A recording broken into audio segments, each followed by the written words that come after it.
It's one of the great achievements of modern medicine. Most children who get cancer will beat it. But now, years after their treatments, many are paying a price for their survival. Naomi Bartley is one of them. 13 years ago, when she was a little girl, her family allowed the CBC's Eve Savory to follow her cancer therapy. Tonight, Naomi's story and the cost of survival.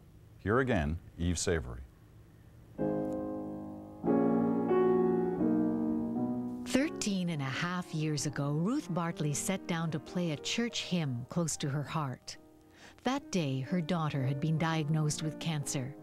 Ruth has never since been able to play the piece to the end. She was to lose her faith, her marriage, and her music.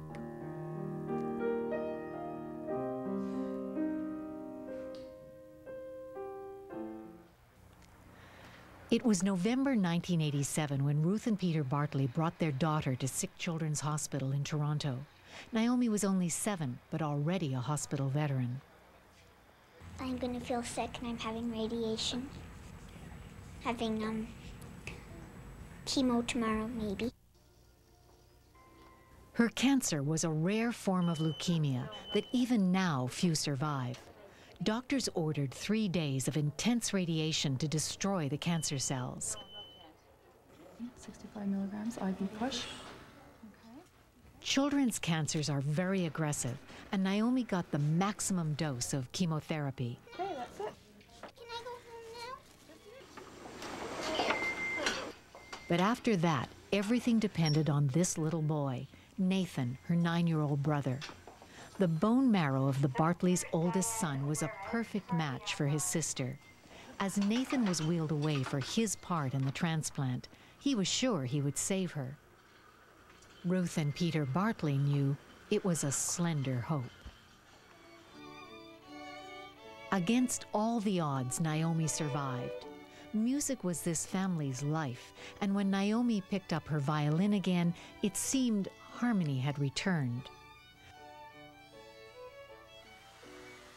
What they could not know then was that the fairy tale ending was really just the beginning. Childhood cancer, it turns out, is for life. The treatment that blasted away her leukemia blighted her future. Naomi, now a young woman, has learned that radiation is toxic to growing children. I have cataracts. I went into puberty really early. And at first we thought maybe that was a good thing because they didn't think that I'd ever really hit puberty, but I went into puberty when I was like in grade 4 and started having my my menstruating cycle then. And that would, that stunted my growth. And my ovaries were completely damaged because of the radiation, and there's a lot of implications and problems about that. I don't think I can have children, and that's becoming more and more a problem as I grow older. Naomi also has a damaged heart from the high-dose chemo. Some young adults who had the drug now need heart transplants. And horribly, survivors can get second cancers caused by the very drug and radiation that cured the first one. When I get a lump or a couple little moles, it's a big deal. And you kind of hold, fear of having a secondary cancer. And that's a very strong fear.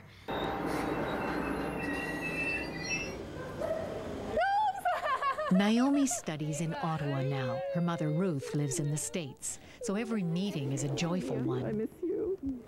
Oh, I felt like forever. Great. They've come to Toronto for an international conference of the Candlelighters Society, the childhood cancer organization. Ruth, now executive director of the U.S. Candlelighters, has devoted her life to helping survivors. She and Naomi have educated themselves about the cost of surviving childhood cancer. They've had to, because the medical system hasn't. Again, Yeah, it's like the old times. Until a couple of decades ago, cancer killed kids. Thanks to new treatments, 3/4 now survive. The trouble is, once they're cured and hit adulthood, they're on their own to deal with the effects of treatment. Often the only way they get information is from each other at meetings like this. About 2/3 of survivors will have some degree of damage from the drugs and radiation, many very mild. But about 1/3 have serious problems, many far worse than Naomi. Survivors of one particularly nasty brain tumor can lose 1/4 of their IQ. Survivors may have sick hearts, chronic pain, seizures, obesity, deafness, vision loss, deformities, and behavioral problems. When we treat medulloblastoma, very typically we radiate the whole brain. Dr. Mark Greenberg of Sick Children's Hospital studies these long-term effects in the children he's treated, hoping to make things easier for the next generation. It's a difficult balance, figuring just how much they can cut out of the treatment and still get a cure. From the time of diagnosis to the time of cure, we walk a tightrope between the effects of cancer on the one side and the effects of treatment on the other side. Andrew Sprosson is a perfect example of the tightrope doctors walk. Massive radiation to his head and spine when he was 10 saved his life, but damaged his brain and stunted his growth. Life is very interesting when you don't have balance.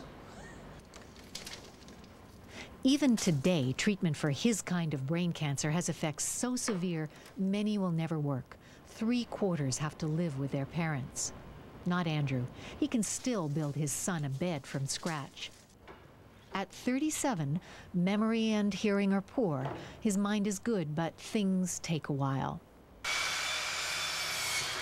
Radiation seems to age the inside and make the outside look young. And that's the other characteristic of all of us. His wife, Jill, whom he met at camp, also had high-dose radiation for brain cancer. Once Andrew heard a radiologist say, doctors still don't know the long-term effects of radiation on children. I was so angry, I got up and I said, this is what they are, you know, balance, memory, hair loss, and this. And I said, I can't believe you guys haven't documented any of this.